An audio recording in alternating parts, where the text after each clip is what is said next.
하나님의 말씀은 사도행전 21장 37절에서 40절까지입니다. 바울을 데리고 영내로 들어가려 할 그때에 바울이 천부장에게 이르되 내가 당신에게 말할 수 있느냐? 이르되 내가 헬라 말을 아느냐? 그러면 내가 이전에 소요를 일으켜 자객 4,000명을 거느리고 광야로 가던 애굽인이 아니냐? 바울이 이르되 나는 유대인이라 소읍이 아닌 길리기아 다소시의 시민이니 청컨대 백성에게 말하기를 허락하라 하니 천부장이 허락하거늘 바울이 층대 위에 서서 백성에게 손짓하여 매우 조용히 한 후 히브리 말로 말하니라. 아멘. 우리가 성경의 의미를 깊이 알기 위해서는 때때로 그 성경의 장면 안으로 들어가서 내가 그 중에 한 사람이 되어 보아야 합니다. 특별히 서신서 같은 무엇인가 이 진리의 주장을 하는 것이 아니고 이 사도행전 같은 어떤 스토리나 또 창세기 같은 이런 스토리를 담고 있는 성경 말씀은 더욱더 그렇게 성경을 읽는 그런 태도가 필요합니다. 그래야지 표층 속에 흐르고 있는 생명수를 길어 올릴 수 있고요. 또 때때로는 지극히 평범해 보이는 이 본문에 엄청난 메시지가 담겨 있는 것을 알고 우리가 감격할 수 있게 됩니다. 오늘 본문 말씀이 바로 그런 말씀 중에 하나입니다. 사도 바울이 화가 난 군중에 휩싸여서 매를 맞게 되지요. 하마터면 죽을 수도 있었는데 때마침 예루살렘에 소동이 일어났다는 정보를 들은 이 천부장이 그 군대를 데리고 화급히 달려와서 바울은 겨우 죽음을 면하게 됩니다. 천부장이 일방적으로 바울 편을 든다고 생각하지 않도록 이 군중을 안돈시키려고 천부장이 바울에게 쇠사슬 둘로 온몸을 칭칭 동여매고 그리고 이제 데리고 가게 됩니다. 영내로 가려고 하는 거예요. 그런데 너무나 맞아서 그런지 혼자서 계단을 오를 수가 없습니다. 읽지 않았습니다만 35절에 보면 이렇게 나옵니다. 바울이 층대에 이를 때에 무리의 폭행으로 말미암아 군사들에게 들려갔다 그랬습니다. 그러니까 군사들이 밑에서 받쳐서 바울을 들고 그 계단 위로 올라가는 것이지요. 그러니까 혼자서 몸을 가누기가 힘들 지경이었다는 뜻입니다. 바울을 데리고 군대 영내로 들어가려고 하는데 바울이 느닷없이 천부장에게 헬라어로 말을 합니다. 37절 바울을 데리고 영내로 들어가려 할 그때 바울이 천부장에게 이르되 내가 당신에게 말할 수 있느냐? 내가 당신에게 말할 수 있느냐? 뭔가 하고 싶은 말이 있다는 얘기입니다. 그러면서 39절에 보면 바울이 말을 합니다. 바울이 이르되 나는 유대인이라 소읍이 아닌 길리기아 다소시의 시민이니 청컨대 백성에게 말하기를 허락하라. 그 천부장에게 하고 싶은 말이 있는 줄 알았는데 천부장의 허락을 받아서 백성에게 하고 싶었던 말이 있었던 거예요. 성경에는 나오지 않지만 천부장이 대단히 의아해했을 것입니다. 지금 빨리 이 소요가 일어나서 자신을 죽이려고 하는 이 사람들을 피하는 것이 좋을 텐데 자기를 돌로 친쳐 소요하는 군중에게 무슨 하고 싶은 말이 있다는 말이냐? 그것도 맞아서 층계를 오를 수도 없는 사람이 무슨 말을 하고자 하는 것이냐? 의아해했을 수 있죠. 40절에 보면 천부장이 허락하거늘 바울이 층대 위에 서서 백성에게 손짓하여 매우 조용히 한 후에 히브리 말로 말하니라. 그러니까 천부장이 허락하니까 높은 층대 위에 서서 밑에서 이때까지 막 소리 지르면서 바울을 돌로 치고 매로 때렸던 사람들 조용히 시키고 난 뒤에 말을 꺼내는 겁니다. 그 말이 바로 이 사도행전 22장이에요. 자신이 본래 어떤 사람이었는지, 자신이 어떻게 예수님을 부정했는지, 어떻게 믿는 사람들을 핍박한 자였는데 다메섹 도상에서 살아계신 예수님을 만났는지, 그리고 어떻게 그를 주님으로 따르게 되었는지를 증언합니다. 장면 속으로 들어가서 이 장면을 찍어서 보면 실로 소름 끼치는 장면이라고 볼 수 있습니다. 생각해 보십시오. 온몸이 군중의 매로 맞아서 거반 죽게 된 사람이에요. 천부장이 달려와서 이 군중을 막아내서 기적적으로 살아났어요. 너무 맞아서 혼자서는 층계를 오를 수가 없어서 군사들에게 들려서 올라갑니다. 그리고 그 몸에는 두 쇠사슬이 칭칭 동여매져 있어요. 그러니까 이제 막 이런 험한 일을 당했으니까 그 가슴은 얼마나 놀라고 쓰러지기 직전이었겠습니까? 근데 그런 사람이 그 자리를 피하지 않고 할 말이 있다고 하면서 자신을 향해서 분노와 증오를 쏟아내는 사람들을 조용히 하고 이제 말을 하는데, 그 입에서 떨어진 말이 뭡니까? 예수가 메시아이다. 이 말하고 싶었던 거예요. 자기 변명을 하는 것도 아니고, 자기가 지금 오해를 받아서 억울한 일을 당하고 있다고 변론을 하는 것도 아니고, 자기를 때린 사람들의 그 내면에 꼬인 마음들은 알고 있겠지만 그런 것들은 전부 폐일원하고 예수가 메시아다, 그 얘기하고 싶어서 자기 간증을, 예수님 만나게 된 사연을 쏟아내게 되는 겁니다. 초대교회 교부 크리소스톰이라는 분이 있습니다. 위대한 설교자여서 사람들이 황금의 입이라고 그렇게 불렀던 분인데, 이분이 이 장면을 이렇게 얘기를 했습니다. 너무나 위대하고 너무나 숭고하며 소름이 끼치기까지 하는 장면이다 라고 이 장면을 극찬했습니다. 여러분, 사람이 이제 막 거반 죽을 뻔하다가 살아났다. 그런데 뭔가 말하고 싶어 한다. 그 말은요, 보통 평소에 우리가 하는 말하고 말이 무게감이 다르지요.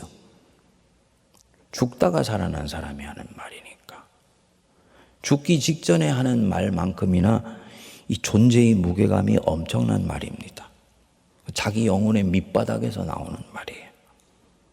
예를 들어서 병상에서 거의 죽을 뻔한 사람이 눈을 딱 떴을 때 옆에 있는 사람에게 얘기를 해요. 남편인데 아내에게 얘기를 합니다. 애들은 어때요? 남편한테, 이 사람한테는 자녀들이 가장 깊은 곳에 있는 사람이에요.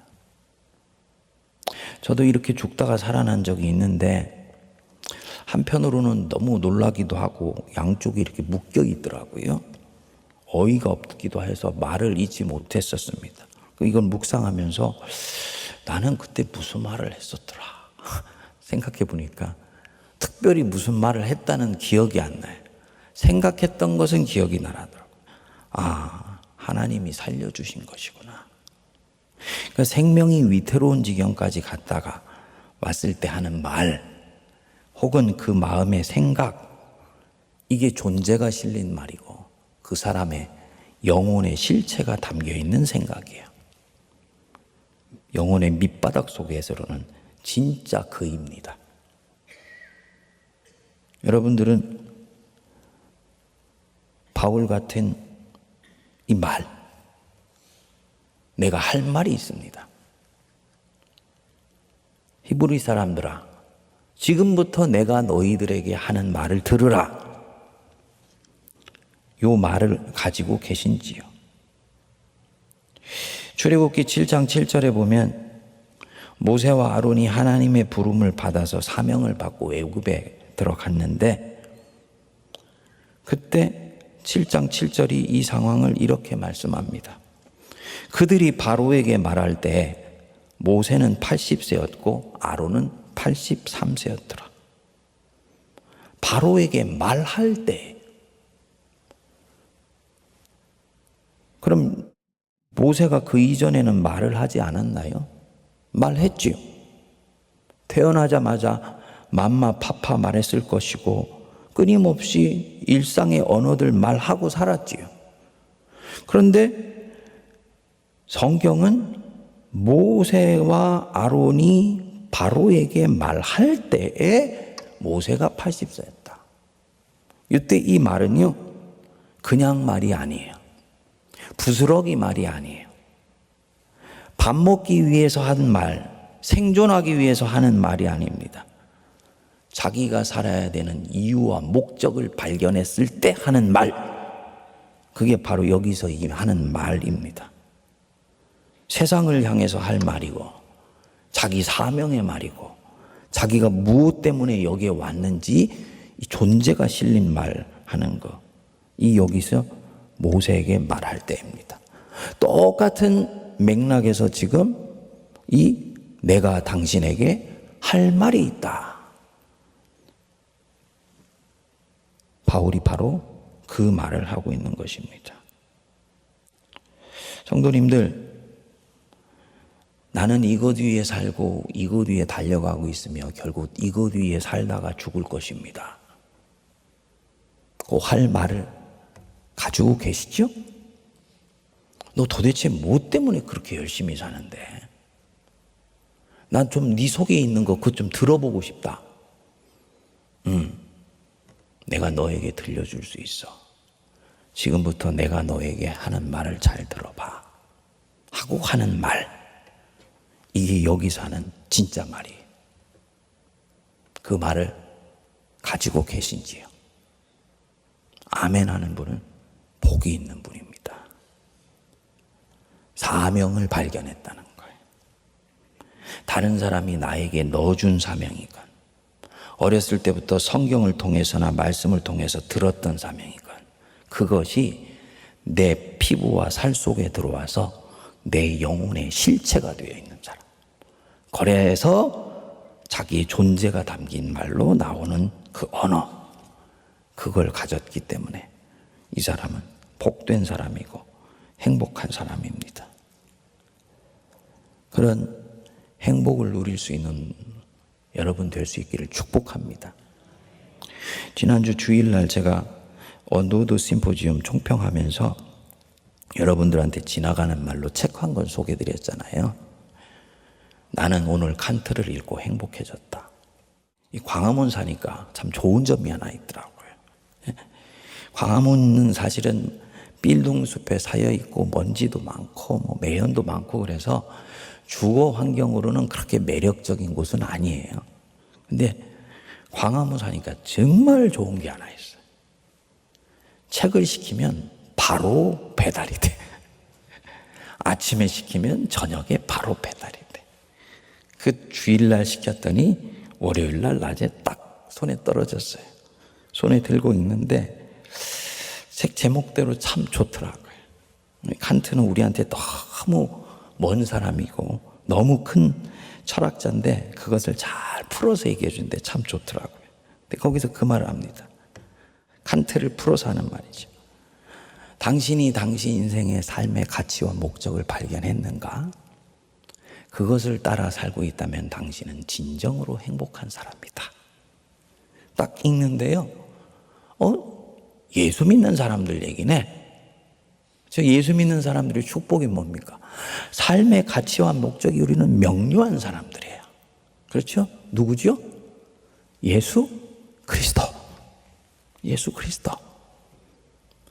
거반 맞아 죽게 돼서 쇠사슬로 온몸이 칭칭 동여매어져 있으며 군사들에게 들려서 계단을 올라가야 되는 사람인데도 그 가슴 속에 꿈틀꿈틀 살아 숨쉬며 용광로처럼 끌어오르게 하는 그 무엇이 있어요. 네 속에 있는 게 뭐냐? 예수 그리스도. 예수가 그리스도시고 예수가 메시아시고 예수가 왕이며 예수가 네 인생을 다스려야 되는 이유를 이제 내가 말해줄게. 이것을 가지고 있는 사람은 행복한 사람이고 축복된 사람이라는 거죠. 그 말을 우리에게 넣어주신 주님 찬양하는 오늘 되시길 바랍니다. 동시에 이것은 도전입니다. 밖에서 나에게 넣어준 그 예수는 있는데 진짜 이 예수가 죽다가 내가 살아났을 때도 그 예수를 말하고 싶게 만드는 내 존재가 실린 그 누구인가? 이것은 각자가 주님과 함께 해결해야 되는 부분이고 주님과 함께 풀어놔야 되는 내 인생의 숙제입니다. 바로 그 예수님이 내 존재가 실려있는 그 무엇이 되게 해달라고 기도하며 추구하며 두드리며 그리고 마침내 해답을 얻는 복된 은혜가 임하게 되기를 축복합니다. 기도하겠습니다. 우리 주 예수 그리스도의 크신 은혜와 하나님 아버지의 무한하신 사랑과 성령님의 위로교통 감동 감화 역사하심이 내가 당신들에게 할 말이 있노라. 하나님께서 우리에게 주신 소중한 은총을 보듬으며 세상이 할 말을 찾아내고 내 인생에 내 존재를 신실하게 주님을 향해서 한 걸음 한 걸음 밀어붙여 나가는 모든 거룩한 주의 백성들과 피로 값주고 사신 우리 세문안 교회와 이 나라 이 민족과 고통하며 신음하는 저 북녘의 백성들과 온 세계 위에 이제로부터 영원토록 함께하옵시기를 간절히 축원하옵나이다. 아멘.